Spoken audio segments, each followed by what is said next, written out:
Here at Elizabeth Park, the long-awaited arrival of the rose gardens have finally blossomed, and several residents are coming out to enjoy the beautiful estate.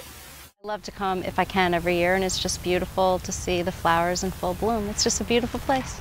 We saw this in the travel guide about one of the oldest rose gardens in the United States.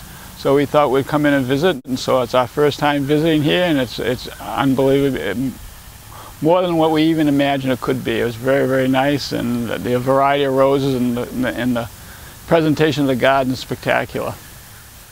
But what residents may not realize is the history behind the development of this estate. It's the estate of Charles and Elizabeth Pond, and they eventually amassed 96 acres here, and it was a working farm.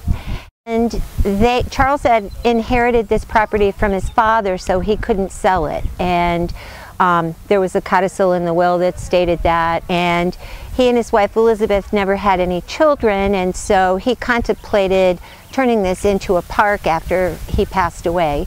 And he was in touch with Frederick Law Olmsted about that, the father of the American park system, and hired a photographer to come in and take a lot of pictures. And when Elizabeth first passed away and then Charles followed her 3 years later, he did leave his property to the city of Hartford to be turned into a botanical park named after his beloved wife Elizabeth. And that's how we got Elizabeth Park. In addition to hosting beautiful views, the park also offers garden tours, workshops, concerts, and even a bite to eat at the popular Pond House. I am responsible for the health and well-being of our 15,000 rose bushes, and we have about 650 varieties as well. And we talk about how roses came to be. We talk about the roses that have been here in this garden for over 100 years, the original roses that Theodore Wirth planted. While visiting, make sure to venture through the perennial, shade, and annual rose gardens here on the estate.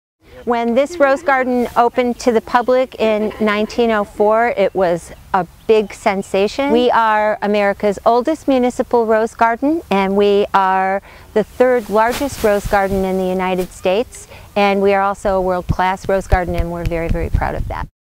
In West Hartford, for LocalOnlineNews.TV, I'm Lauren Meltzer.